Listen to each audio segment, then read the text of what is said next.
पाचोरा तालुक्यातील शेतकऱ्यांसाठी अवकाळी पावसाचे अनुदान अनेकांना मिळालेच नाही, तर बऱ्याच शेतकऱ्यांचे पंचनामे अद्यापही झाले नसल्याचे समोर येत आहे.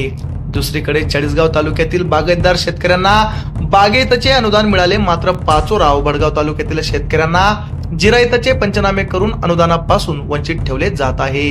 या विरोधात शेतकऱ्यांच्या न्यायासाठी पाचोरा काँग्रेस तालुका अध्यक्ष सचिन सोमवंशी यांच्या नेतृत्वाखाली आज दिनांक 4 नोव्हेंबर 2025 रोजी दुपारी 1 वाजता आंदोलन पुकारले गेले. शेकडो शेतकऱ्यांसह नेते सचिन सोमवंशी यांनी पाचोरा तहसीलदार विजय बनसोडे यांच्या दालनात आक्रोश व्यक्त केला. 8 दिवसात जर कारवाई झाली नाही तर काँग्रेस तालुका अध्यक्ष सचिन सोमवंशी यांच्यासह लाभार्थी पासून वंचित असलेले शेतकरी 1 दिवसाचे लाक्षणिक उपोषण करणार असल्याचे निवेदन यावेळी देण्यात आले. निवेदन देताना पाचोरा तहसील विभाग हा जाणीवपूर्वक शेतकऱ्यांच्या समस्यांकडे, त्यांच्या अडीअडचणींकडे दुर्लक्ष करीत असून पाचोरा तहसील विभाग ही चोट्यांची लॉबी असा खडबडजनक आरोप आलेल्या शेतकऱ्यांनी केला आहे. तर चायपेक्षा किटली गरम असा अनुभव पाचोरा तहसीलदार यांना भेटण्यास येणाऱ्या शेतकऱ्यांना अनुभवास येत असून येथील दरबारी चपरासी हा लागेबांधे असणाऱ्यांनाच तात्काळ तहसीलदार विजय बनसोडे यांना भेटण्यास तहसील दालनात सोडत असून समस्याग्रस्त असणाऱ्या शेतकऱ्यांना तहसीलदारांना भेटण्यासाठी तासनतास बाहेर तात्काळ बसण्यास भाग पाडले जात असल्याचा कटू अनुभव समोर येत आहे. तर या विभागाशी लागेबांधे असणारे लाभार्थी वारंवार तहसील दालनात काय करतात, तहसीलदारांशी रोजच कोणत्या महत्वाच्या विषयांवर चर्चा करतात, यांची देखील सखोल चौकशी वरिष्ठांकडून व्हावी अशी देखील चर्चा पाचोरा तालुक्यात जोर धरीत आहे. निवेदन देतेवेळी गार्डन भागातील शेतकरी ईश्वर पाटील, संतोष पाटील, आतिश पाटील, अविनाश पाटील, गोकुळ पाटील, काँग्रेसचे जिल्हा सचिव प्रताप पाटील, सोशल मीडिया अध्यक्ष राहुल शिंदे, ओबीसी सेलचे चेतन बोदवळे, शुभम पाटील, काँग्रेस पदाधिकारी, कार्यकर्ते यांच्यासह मोठ्या प्रमाणात शेतकरी बांधवांची उपस्थिती होती. आपल्या समोर शेतकरी आहेत. दादा, काय तुमची समस्या काय? दादा, हा पूर्ण तालुक्याचा विषय आहे. आपल्या शेजारील तालुका इथून 20 किलोमीटरवर कापसाला हेक्टरी अनुदान पडतंय 17 ते 18,000 रुपये आणि आपल्याकडे पडतंय 6,000 रुपये. आता आमच्या म्हणजे आपल्या सगळ्या तालुक्याच्या शेतकऱ्यांच्या सातबाऱ्यावर विहीर लावलेली आहे. विहीर लावणं म्हणजे बागायत असतं क्षेत्र, आणि जिथे विहीर नसते, आता आम्ही संबंधित तहसीलदारांना यांना फोन लावून विचारलं की हा विषय काय आहे. बागायत यांना बागायत आणि जिरायतीची व्याख्या सुद्धा माहित नाही हो. हे दुर्दैव आहे. शेतकऱ्यांना फिरावं लागतंय. आपल्या तालुक्याचे पालक काय करतायत या विषयात? पालक म्हणजे कोण हे समजून घ्यावं सगळ्यांनी. यांनी हा विषय शेतकऱ्यांना फिरूच नको द्यायला पाहिजे होता. सगळं समोरचा तालुका बागायत अनुदान देत आहे पूर्ण शेतकऱ्यांना, आणि आपल्याकडे जिरायत अनुदान मिळत आहे शेतकऱ्यांना. आपले तहसीलदार याकडे दुर्लक्ष करतायत का? जाणून बुजून दुर्लक्ष करताय असं दिसतं. वारंवार या गोष्टी लक्षात आणून दिले का? आम्ही 2 दिवसापासून भेटतोय त्यांना. त्यांनी तुमची भेट घेतली का? तुम्हाला नाकारलं? नाही, आता जातोय अजून. चला ना, आपण सोबतच जाऊ सर्व. आपल्या तालुक्यातील लोकप्रतिनिधी आणि अधिकारी यांचे कुठेतरी संगनमत चालू आहे की शेतकऱ्याला कसं परेशान करायचं. वास्तविक जवळच्या तालुक्यामध्ये 112 रुपये गुंठाप्रमाणे पैसे लावताय आणि 56 रुपये प्रमाणे गुंठा लावताय. हा कुठला हिशोब आहे? या अधिकारी वर्गाचे काय घरून देत आहे का ते पैसे, का यांच्या जमिनी विकून देणार आहे ते पैसे? का शेतकऱ्यांनी अन्याय करताय का? जो देशाचा अन्नदाता आहे त्याच्यावर जर याची लाभी तयार होत असेल, पोरांची लाभी पहिला बी घोटाळा झालाय. आता पाचोरा तहसील 1 नंबरचा भ्रष्टाचारी आज आम्हाला संशय वाटतोय. कारण पहिले सुद्धा चौकशी झाली. ही परिस्थिती वेळ या शेतकऱ्यांवर यायला नको आली होती, आणि का आली आहे याचं उत्तर यांनी द्यायला पाहिजे. तुम्ही कोणाला विचारलं पाहिजे? आम्ही तहसीलदारांना विचारतो, आमदार साहेबांना विचारतो, जे सत्ताधारी विरोधी आहेत त्यांना पण विचारतो. ज्यांनी या तालुक्याची सत्ता मिळवली, ते बीजेपीचे असोत, ते राष्ट्रवादीचे असोत, का सेनेचे असोत, कुठे आलेले? आम्ही तहसील कार्यालयासमोर आलो. भेटले का? आणि मागे सुद्धा भेटलो. त्यांनी आम्हाला व्हिडिओची उत्तर दिले. हा, ते म्हणे तुम्हाला बागाची व्याख्या माहिती दिली, तुम्ही शिक्षण कर बाबा, अमुक बाबा ते बाबा. आणि 1 मिनिट, जिरायत म्हणजे काय आहे? 1 मिनिट, जिरायत म्हणजे काय आहे? जे पीक निसर्गाच्या पाण्यावर येतं त्याची व्याख्या जिरायत मधून केली जाते. आणि बागायत म्हणजे काय? जे पिकाला 5 लाखाची विहीर खणली शेतकऱ्यांनी, ते ठिबक केलंय 2 लाखाचं, मजूर लावून लागवड केली, त्याला बागायत मध्ये गणती व्हायला पाहिजे आणि त्याला बागायचे रेट मिळायला पाहिजे. हेक्टरी कुठेतरी 34,000 32,000 जे शासनाचे जे आर परिपत्रक आहे ते अधिकारी आम्हाला दाखवत नाही. तुम्ही आता यासाठी लढा वगैरे काही उभारणार आम्ही उपोषणला बसणार आहे. आणि विषय काय आहे, कायदेशीर परवानगी घेऊन इथं उपोषण आंदोलन करायचंय. त्यांनी न्याय नाही दिला एवढ्या 5 दिवसात. दादा आपण उपोषण आम्हाला पाठिंबा देणार आहे का? शेतकरी अनुदान घोटाळा खूप मोठा झाला का? या घोटाळ्याचे पाय मूल्य खूप मोठे लांबपर्यंत आहे. हा घोटाळा सीमित घोटाळा करण्याचा प्रयत्न हा चालू आहे. वरिष्ठ अधिकारी ज्या ज्या अधिकारी याच्यामध्ये इन्व्हॉल्व असतील त्या अधिकाऱ्यांना गुन्हे दाखल करा. ही मागे देखील मागणी केली होती आणि पुढे देखील आमची मागणी आहे. जर मागे आजची निर्णय गेली तर आम्हाला आंदोलन करावं लागेल. आणि आमचं एक म्हणणं आहे, लोकप्रतिनिधी यांच्या घरातून देणार आहेत का पैसे, जमिनी विकून देणार आहेत का, याचं उत्तर अधिकारी आणि प्रशासनाचे जे पुढारी आहेत, समजा आपले लोकनेते जे सत्ताधारी आणि विरोधी, यांनी उत्तर द्यायला पाहिजे. आणि वेळ का आली घडी परत ना शेतकऱ्यांनी आंदोलन करायला पाहिजे, मोर्चाच काढायला पाहिजे. आम्ही पुढे यांच्या आमदार खासदारांच्या पगारी जर ते राहून राहत होता. तहसीलदारीत आक्षेप आहेत त्या कार्यक्रमासाठी. पाचोरा तहसीलदार आक्षेप आहेत. याच्या पहिले सुद्धा तहसीलदार कार्यक्षम होते. कारण ही वेळ का आली याला परिणाम म्हणजे कोण जबाबदार याला उत्तर द्यायला? अधिकारी जर उत्तर देत नसतील, आपले लोकनेते म्हणा, सत्ताधारी विरोधी जर दुर्लक्ष करत असतील, मग शेतकऱ्यांनी कोणाकडे न्याय मागायचा, कोणाकडे जायचं? मग उपोषणच करायचं का? व्हायलाच पाहिजे. हे शेतकऱ्यांनी उपोषण करायचे. आधी किती लोक आत्महत्या करण्याची वाट पाहत आहे. हे द्यायचे आम्हाला. कर्मचाऱ्यावरती सर्व जे शेतकरी अनुदान लागले असं टाकलं गेलंय, मात्र याला अधिकारी जबाबदार नसणार का? हा अधिकारी ना, वरिष्ठ अधिकारी असतात ज्यांचे पासवर्ड वापरले जातात, ते सगळे अधिकारी असतो. त्याच्या वरिष्ठ अधिकारी असतो. जिल्हा अधिकारी तुम्हाला जिल्हा अधिकारी ज्यावेळेला कोणतेही अनुदान पाठवतो त्यावेळेला जिल्हा अधिकाऱ्यांच्या अनुदानावर एक पत्र असतं. त्या पत्रामध्ये सरळ डायरेक्शन असतं की हे अनुदान तात्काळ संबंधित लाभार्थ्याच्या खात्यामध्ये जमा करावं, अन्यथा त्या अधिकाऱ्यावर तात्पुरता अपहार झाल्याचं प्रकरण का दाखल गुन्हा दाखल का करण्यात असं एक पत्र असतं. तेही देखील या तहसील कचेरीमध्ये अनेक वेळा अनुदानाचं पडलेलं असतं. ते लाभार्थींच्या खात्यामध्ये त्या जात नाही, वेगळ्या ठिकाणी जाते. ज्या ज्या लाभार्थ्यांच्या खात्यामध्ये मी आवाहन करतो, ज्या ज्या शेतकऱ्यांना 2019 पासून ते 25 पर्यंत आपली माहिती घ्या की आपल्याला अनुदान मिळाले नसेल, तुम्ही आमचे संपर्क करा, आम्ही तुम्हाला अनुदान मिळेल. त्यांच्या शेतकऱ्यांना अनुदान घोटाळा झाला मान्य, अनुदान घोटाळ्याचे तुम्ही गुन्हे दाखल करतायत, अजून गुन्हे दाखल करा. पण ज्यांचे अनुदान खाल्लं गेलं त्या शेतकऱ्यांचं काय? त्यांना 1 रुपया मिळाला नाही. त्यासाठी आमचा लढा आहे. आम्ही देखील तो लढा सुरू करणार आहे. त्या सगळ्या संबंधित शेतकऱ्यांनी आम्हाला संपर्क करावा. पाचोरा तालुक्यातील अनुदान घोटाळा आणि शेतकऱ्यांना मिळत नसलेली रक्कम याच्यात तफावत असल्याने पाचोरा तालुक्यातील शेतकरी हे सरळ तहसील दालनावरती धडकलेले आहेत. पाचोरा तहसीलदार विजय बनसोडे यांना ते जाब विचारणार आहेत. या ठिकाणी शेकडो शेतकरी हे पाचोरा तहसील कार्यालयावरती धडकताना आपल्याला दिसत आहे.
विषय असा आहे की आपल्या तालुक्यामध्ये बागायत आणि जिरायत हा फरक जो आहे, तर बागायत आपल्याकडे क्षेत्र खूप आहे. शेजारच्या तालुक्याला बागायतचा बेनिफिट पण मिळालेला आहे चाळीसगाव तालुक्याला. सरकार महायुतीचीच आहे आणि सरकारमध्ये भेदभाव असा होतो की पाचव्या तालुक्यामध्ये आपल्याकडे जिरायत दाखवलं गेलं पूर्ण क्षेत्र आणि ऑलरेडी जेव्हा आपण विहीर लावतो, जेव्हा आम्ही खरेदीत करतो त्यावेळेला आम्ही सरकारला बागायतचे पैसे भरतो आणि ते बागायत विहीर लावली असते.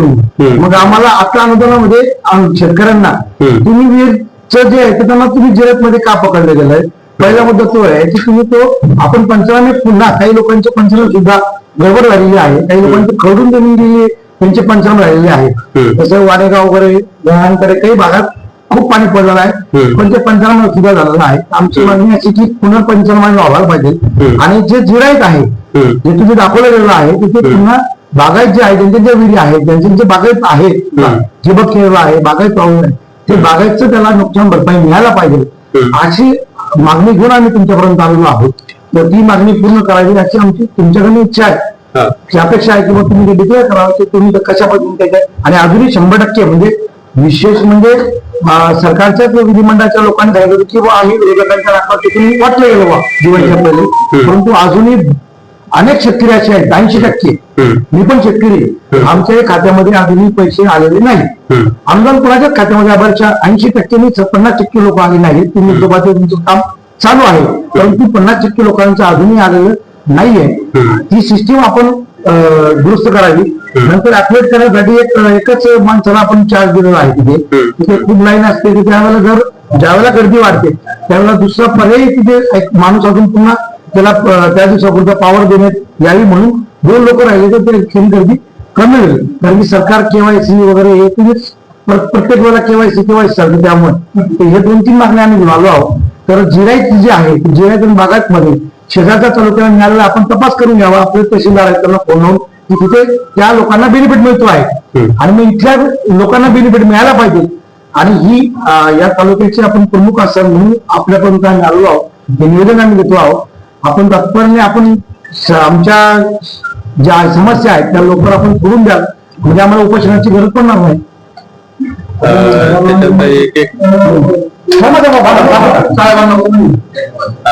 त्याच्यात पहिला तुमचा मुद्दा जमीन खरडून गेलेल्याबाबत होता की काही जमीन खरडून गेलेले पंचनामे बाकी असेल असे असेल तर मी संबंधिताला परत एकदा त्याला त्यांना कृषी सहाय्यकांना सूचना देऊ शकतो. असं काही बाकी असेल परत एकदा व्हेरीफाय करतील त्या ठिकाणी जातील आणि परत त्याचा पंचनामा गरज आहे की जमीन खरडून गेलेला आहे परंतु पंचनामा त्यावेळेला झालेला नसेल तर परत त्याचा पंचनामा होईल. म्हणजे जे काय असेल वस्तुनिष्ठ म्हणजे त्याच्यात असं नाही की कोणताही शेतकरी की ज्याचं नुकसान झालेले आणि तो नुकसान भरपाईपासून वंचित राहायचा वंचित राहणार नाही याची दक्षता आम्ही घेऊ. यापूर्वी सूचना दिलेल्या आहेत परंतु काही आपल्या माध्यमातून काही बाबी अशा समोर आल्या मला सांगा त्याच्यात ते मुद्दा दखल घेतली जाईल. सेकंड मुद्दा की काही लोकांच्या खात्यावर पैसे आलेले आहेत असं म्हणणं आहे. तर आता आपल्या तालुक्यातील जवळपास 49,000 क्षेत्र आहे की जे आता सप्टेंबर मध्ये बाधित होतं आणि जून आणि ऑगस्ट मध्ये देखील आहे 1 ते 1,500 क्षेत्र म्हणजे जवळपास आपल्याकडे 50-51,000 क्षेत्र हे बाधित आहे की जे नुकसानग्रस्त होतं म्हणजे जून पासून तर सप्टेंबर पर्यंत. आता हा खरीप हंगाम आहे आणि शासनाचे निर्देश की एका हंगामात एका पिकाला एकदाच नुकसान भरपाई द्यायची आहे. तर मग त्याच्यात जून मध्ये काही क्षेत्र नुकसान झालं ऑगस्ट मध्ये काही बाकी राहिलेलं सगळं सप्टेंबर मध्ये आपण त्याच्यात प्रत्येक शेतकरी की ज्याचं अतिवृष्टीमुळे नुकसान झालेलं होतं प्रत्येक गट कव्हर केला प्रत्येक शेतकरी कव्हर केला. आता त्याच्यामध्ये जवळपास 85 ते 90% क्षेत्र सरासरी जर का काढलं तालुक्याचं तर 58,000 लागवडीपैकी 51,000 क्षेत्र आहे म्हणजे 85-86% आपण त्याच्यात बाधित दाखवलेले आहे नुकसानग्रस्त दाखवलेले. आणि 8 ऑक्टोबरला त्याचा GR आला अनुदान वाटपाचा त्या दिवसापासून याद्या तयार करायचं चालू आहे. म्हणजे आजची 4 नोव्हेंबर आहे मध्ये दिवाळीचे 1-2 दिवस गेले त्या दिवशी देखील म्हणजे मी स्वतः पाचोरामध्ये तिथं थांबून आहे आमचे कर्मचारी पाचोरामध्ये थांबून होते दिवाळीच्या आणि याच्यामध्ये पण याद्या बनवायचं काम चालू होतं. परंतु काय आहे मी आपल्या माध्यमातून पत्रकार बंधूंच्या माध्यमातून पण शेतकऱ्यांना विनंती करतो आवाहन करतो की जे काही सामायिक खातेदार असेल जे वैयक्तिक अजूनही आपल्याकडे असे जवळपास म्हणजे कालचा माझ्याकडे काल संध्याकाळपर्यंत 64% शेतकऱ्यांच्या याद्या अपलोड झालेल्या आहेत. जे वैयक्तिक खातेदार असेल जे सामायिक खातेदार असेल त्यांचं संबंधित पत्र त्यांचे बँकेचे डिटेल आधार कार्ड तलाठीकडे किंवा कृषी सहाय्यक किंवा ग्रामसेवक यांच्याकडे जमा करा जेणेकरून त्याची यादी लवकरात लवकर जमा होईल. आता त्याच्यात असं आहे, सध्या केवायसी करायला अडचण येते, परंतु ज्यांचे फार्मर आयडी तयार झालेले आहेत आणि फार्मर आयडी नुसार ज्यांचं नाव असेल त्यांना लगेच पैसे पडतायत. अनेक जणांना मी व्हेरीफाय पण केलेले आहे तलाठ्या मार्फतीने, तर त्यांचं फार्मर आयडी तयार आहे, ते देखील पैसे त्यांच्या याच्यात पडतात. मी तालुका कृषी अधिकाऱ्यांसोबत पण बोललो, ज्यांचं फार्मर आयडी बाकी असेल त्यांची यादी काढली, कृषी सहाय्यकांकडे दिली, कृषी सहाय्यक संबंधित व्यक्तीला कॉल करतायत आणि की फार्मर आयडी तयार करून घ्या, जेणेकरून तुम्हाला नुकसान भरपाईची मदत भेटायला अडचण येणार नाही.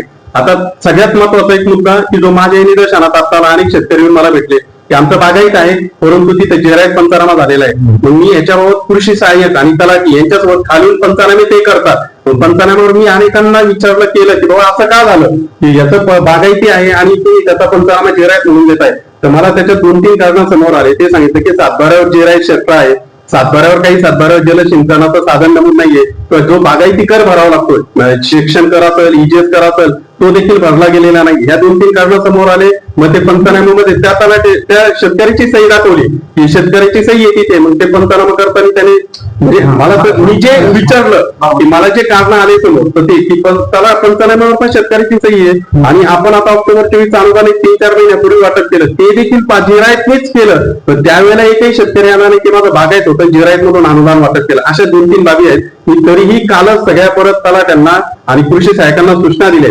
एक तर परत एकदा तुम्ही व्हेरीफाय करा, बागायत असेल तर त्याला बागायतच्या दराने अनुदान भेटायला पाहिजे. त्याचे जलसिंचनाचं साधन असेल परत व्हेरीफाय करा, जलसिंचनाचं साधन असेल तसं सातबारावर अपडेट करत चला, त्यांच्याकडून बागायतीचा कर असेल तो वसूल करत चला. ही जी बाब घडली ती पुन्हा होणार नाही याच्याबाबतची आपण मागे एकदा आलता त्यावेळेला देखील आलते ना दादा, आलते ना त्यावेळेला देखील मागे तो विषय काढलेला होता. अनेकांना मी पाहिलं, शिवराम दादा तुम्ही आलते त्यावेळेला मी होते, त्यावेळेला देखील हा विषय झाला, त्यावेळेला मी ही बाब सांगितली. मग ही गोष्ट आहे. आता हे काय होतं की ज्या वेळेला पंचनामे चालू होते काही शेतकऱ्यांनी ते वाचवा पाठीमाग ऑक्टोबरचं अनुदान आता दिलेलं 3 महिन्यापूर्वी आपण दिलेले अनुदान, त्यावेळेला जर का ही बाब समोर आली असती की आमचं बागायती आहे आणि आम्हाला जिरायच्या दराने तिथून खाली पंचनामा जिरायचं आलाय तर आम्हाला बागायतीचे माझ्या ह्याच्यात लगेच ते कर्मचारी पाठवता आले असते. आता 2-3 महिन्यात आपल्याला अवधी होता, सातबारा अपडेट करून घेता आला असता, जलसिंचनाचं साधन नमूद करता आलं असतं, या सर्व बाबी होत्या. तर इथून पुढे मी कालच तशा सूचना दिलेल्या आहेत, तसं पत्र देखील मी काढून घेतोय जे परत येणे करून जी काही प्रॉब्लेम आहे ती होणार नाही. आणि राहिलेलं जे क्षेत्र आहे आता परत गेल्या आठवड्यामध्ये बघा अवकाळी पावसाचा परत पाऊस पडला हे केला, त्याच्यामध्ये देखील मी सूचना दिल्या आहेत की बाबा परत जे काही राहिलेलं क्षेत्र आहे एका क्षेत्राचा पंचनामा झाला या पिकाचा, राहिलेल्या क्षेत्राचं पण परत अवकाळी पाऊस आला त्याने नुकसान होतंय, त्याचं देखील पंचनामे करून घ्या, म्हणजे ते परत मला रिपोर्टिंग पाठवताय, हे देखील मी सूचना दिलेल्या आहे.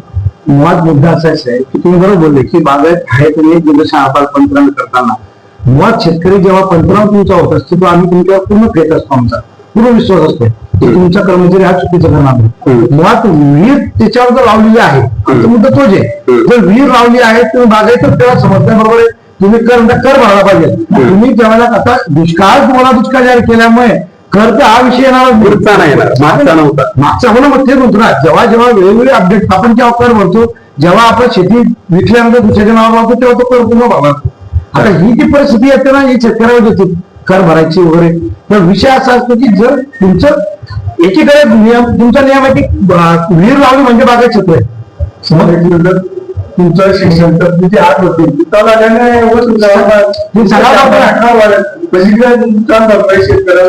मिळू शकते आणि तुमच्या कर्मचाऱ्यांचा दोष शेतकऱ्यावर लागत नाही. शिक्षण तर का आकारता नाही त्याला जबाबदार शेतकरी आहे का? म्हणजे आम्ही त्या आधीपासून वंचित राहतो याला कारण तुमची कर्मचारी जे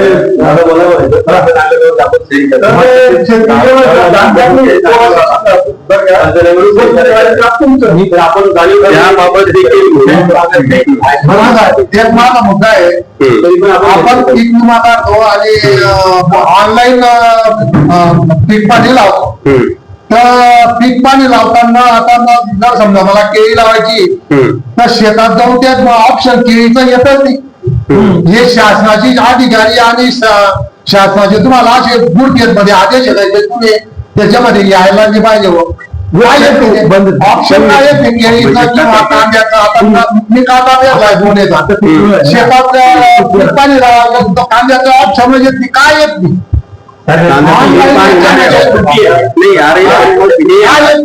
आता माझी ऑनलाईन गलतीसाठी आहे आणि तो खरीप चालू राहतो ते खरीपला असतो पण ऍप मध्ये जो खरेदीदार दिलेला नाहीये नाही आता ई पीक पाणी मध्ये आता हा मुद्दा माझ्याकडे पहिल्यांदा समोर आला की त्याच्यात खरीप मध्ये कांदा असताना म्हणजे कांदा हे पीक शेतकरी घेत असताना देखील ई पीक पाणीच्या मोबाईल ऍप मध्ये कांदा हे पीक येत नाही किंवा केळी हे पीक येत नाही. तर याबाबत मी आहे ना संबंधित ज्यांच्याकडून ते जमाबंदी आयुक्तांकडून जे मोबाईल ऍप तयार झाले मी त्यांच्याकडे रिपोर्ट पाठवतो तशी ऍप मध्ये दुरुस्ती करून घेऊ आपण. कालचेच फोटो काढले हा कांदा पेरलेला आहे तुम्ही या फोटोची तारीख पाहून घ्या. नाही ठीक आहे ना तुम्ही सांगता त्याच्या विश्वास आहे ना काही विषय नाही ना तुम्ही सांगता त्याच्या कालचे फोटो काढले कांद्याचे आणि त्याच्यामध्ये काय सांगतात तुम्ही एकदम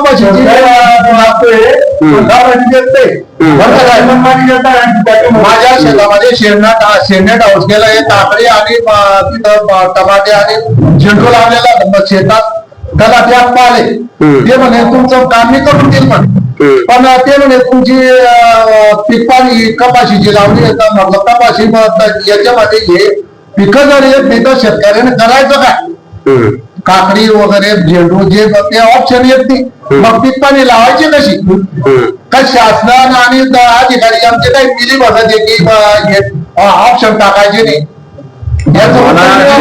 मला जे सांगितलं शासन काय करतं घोषणा करून टाकतं बरोबर आहे पण मग शासन देताना वेबसाईट बंद होतात आता वेबसाईट बंद आहे तुमच्या थांबा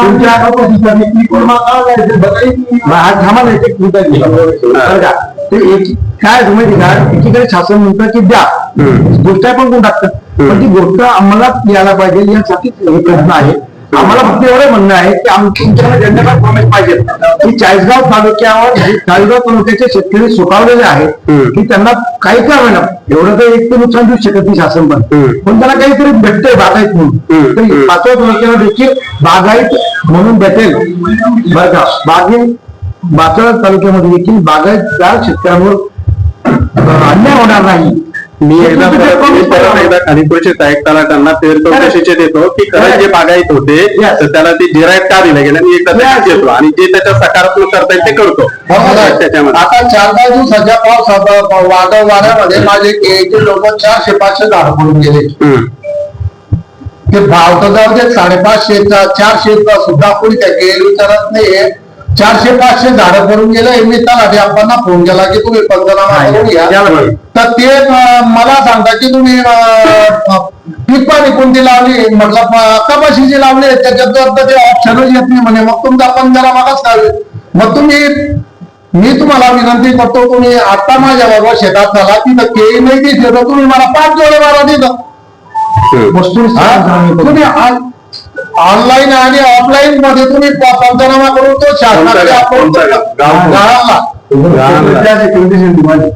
गावांच्या तलाठ्याला सांगितलं पीक पाणी कोणतीही असेल पण वस्तुस्थिती ती पीक पाणी दुरुस्त करायला पाहिजे सरकारी आणि ते दुरुस्त करायचं नाही म्हणता. तर आता हे निवेदन दिल्याप्रमाणे आम्हाला ज्यांनी पीक पाणी वीज लावलेली आहे त्यांना बागायत अनुदानाची सुधारणा करून मिळेल का तुम्ही तशी हमी देताय का? मी त्याच्या तलाठ्याकडून फेर चौकशी मी बोललो ना फेर चौकशी करून त्याच्यामध्ये परत जे काही सकारात्मक करता येईल ते करेल. मी परत येतो. हॅलो आम्ही हॅलो हॅलो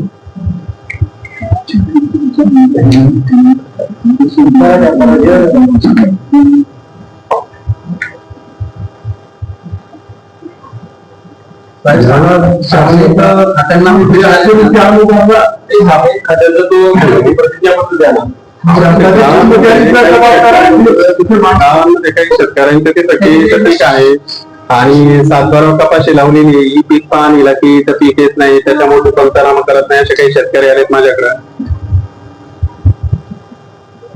तुमचं नाव काय? संतोष चिंदा पाटील. संतोष चिंदा पाटील. 2-3 दिवसापूर्वी फोन केला तुला 2-3 दिवसापूर्वी फोन केलाय ना जाऊन ये ना तिथं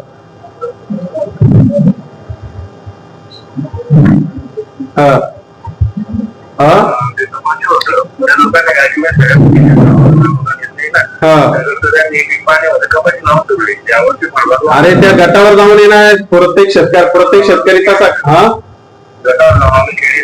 हा मग केळी आहे तर मग त्या केळी पिकाच्या बाबत पंचनामा करायचा आता परत अवकाळी पाऊस झाला ना, त्याच्यामध्ये त्याचं नुकसान असेल तर पंचनामा झाला पाहिजे ना. अवकाळी त्यांचं काही नुकसान झालं पडली ना. हा, कृषी सहाय्यकांनी दोघांनी जाऊन ते चेक करा. साहेब, वारंवार शेतकरी आपल्याकडे विविध मागणी घेऊन येतात आणि आपण वारंवार त्यांना असं उलट उत्तर देतात की आपण बघू पाहू करू असं आहे. पासवर्ड दुसऱ्या घेते. शेतकऱ्यांनी आता कर्मचाऱ्यांनी काय केलं आम्हाला बघावं लागेल तर मी नवीन फेरा आदेश देतो असं वारंवार घडत आहे. म्हणजे याला कर्मचारी अक्षम आहेत का आपण अधिकारी म्हणून अक्षम करता येते? उलट सुलट उत्तर कोणाला दिले नाही हा पहिला मुद्दा. एक मिनिट, आता मला माझं बोलणं करू द्या. आणि आपण करताय काहीतरी पूर्व दूषित मन घेऊन विचार करताय असं मला वाटतंय. एक मिनिट, मला बोलू द्या ना. मला तुमचंही बोला, तुम्ही बोला. त्या दिवशी 4 दिवसापूर्वी आलो सर. तुम्ही अनुदानासाठी फार्मर सक्तीचा तुम्ही आता सांगितली. मी 4 दिवसापूर्वी तुमच्याकडे आलो. तुम्ही याच्यामध्ये नोंद केली. ते पिंपळगाव हरिश्चंद्र तलाठी फोन लावलो त्यांचा फार्मर आयडीचा काय प्रॉब्लेम. आता आज 4 दिवस झाले, 6 दिवस झाले. अजूनही तो फार्मर आयडी तुमच्या देशला पेंडिंगच दिसतोय. तर तुमच्या अधिकारी करतो तुमच्या ऐकता का सांगितलं नाही. आता ही गोष्ट बघा, फार्मर आयडीचे बघा, इथं माझ्याकडे 4 पाला उभे ते सकाळपासून फार्मर आयडीचं काम चालू आहे. ऐकून घ्या त्याच्यामध्ये. आता एखाद्या तलाठी याला मी त्याला काही नाही म्हणत नाही. पहिली गोष्ट, लगेच तुम्ही आला. आत्ताचा त्यांचा विषय होता, लगेच तलाठीला कॉल करून सांगितला. तुमचाही विषय आला, तुम्ही लगेच बोलले डायरी ऐकत. आता त्याच्यात ज्या वेळेला माझी डायरी पूर्ण बघा, जो माझ्याकडे शेतकरी येतो सचिन दादा, मी त्यांचं डायरेक्ट नाव लिहून घेतो आणि त्याची काय अर्थ नाही. त्या लगेच संबंधित कर्मचाऱ्याला देखील सांगतो. परंतु आता पिंपळगावचं जर का पाहिलं तर 2200 ते 20 शेतकरी आहेत ज्यांच्या शेतकऱ्यांच्या अनुदानाचा विषय चालू आहे. यादी तयार करायचं काम चालू आहे. शनिवार रविवार देखील माझे कर्मचारी काम करतात आणि त्या व्यक्ती देखील रात्री 12-12, 1-1 वाजता मला त्यांनी मेसेज टाकला याद्या पाठवल्याबाबतला. एका व्यक्तीचं काम पेंडिंग म्हणून तो काम करत नाही असं नाही. तर प्रायोरिटी आहे. तर तो इथं आल्यानंतर तो देखील फार्मर आयडीचं काम करणारच आहे. आता हे 3-4 लोक आहेत सकाळपासून करतात. अरे हो ना बाबा, त्याच्यामध्ये माझ्याकडे जवळपास 23 असे लोक होते. फार्मर आयडीवर नाव आणि 7/12 नाव याच्यात मॅच होत होतं. रात्री 10 वाजेपर्यंत ऑफिसमध्ये मी स्वतः बसून माझ्या कर्मचारी बसून आम्ही 2200-2300 लोकांचा डाटा क्लिअर केला. ज्यांच्या अकाउंटला पैसे जमा होते.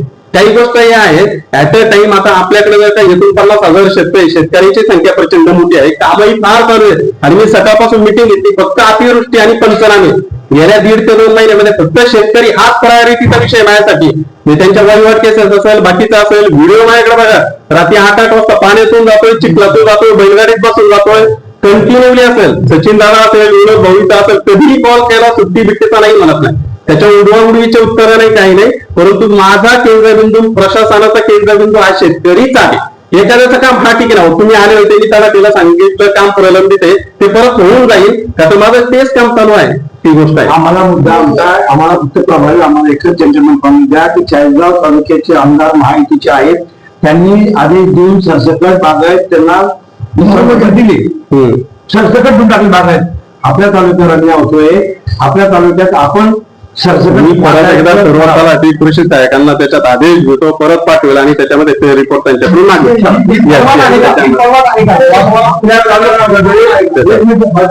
आपल्या तालुक्यामध्ये 65 किलोमीटरच्या वरती पावासाठी 2 गर्दी बस सगळं मध्ये बस वाटला म्हणजे आती शेती सगळं बंद करून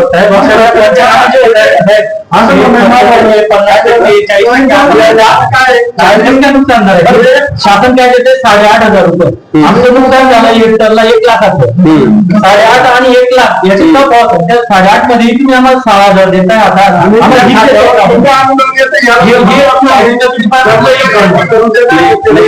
असं काही असेल ना, मला वैयक्तिक त्या शेतकऱ्यांची नावं द्या. आता माझ्याकडून तालुक्याचा विषय नाही. मी पूर्ण तालुक्याचा मग ज्या वेळेला येतो ना, तर तालुक्याचा 85% शब्द त्याच्यात बाधित दाखवलेला. असं एखादा जर का सरासरी 85%, मग तुम्ही जरी म्हणता की फक्त त्याच्यामध्ये 50%, 40% घेतलेले, मला कोणतं ते चेक करतो ना मी वैयक्तिक. मी तालुक्याचा ज्या वेळेला विचार करतो, मी तालुक्याचा बोलला असतो, तू म्हणतात ते साहेब आहे म्हणून मी वैयक्तिक शेतकरी गटाचा विचार करायचा.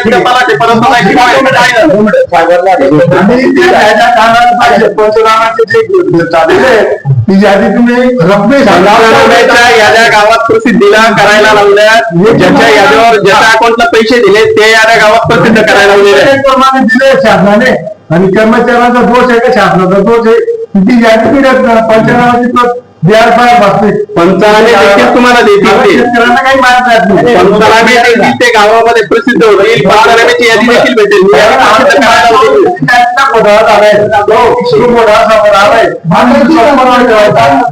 हा 4 वर्ष झालेला आहे. काय करणे येत आहे यात उत्तर सापडणे आपण निर्णय आधीच कसं काय ते आम्हाला पाहिजे. कधी काय दिलं त्याचं उत्तर सापडत नाही. शेतकरी आपल्यापर्यंत समस्या आणतात, सूचना देतात, तेव्हा आपण कारवाई करतात. बाबा मुळात काय माहिती काम करत मुळात त्याचं काम करत नाहीत का? मुळात काय माहिती का?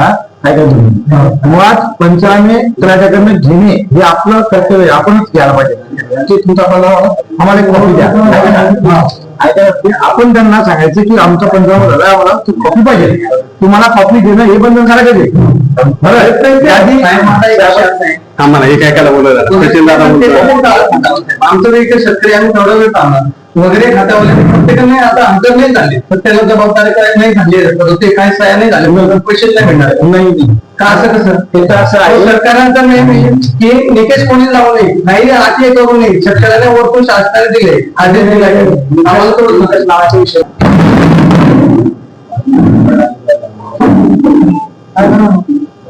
काय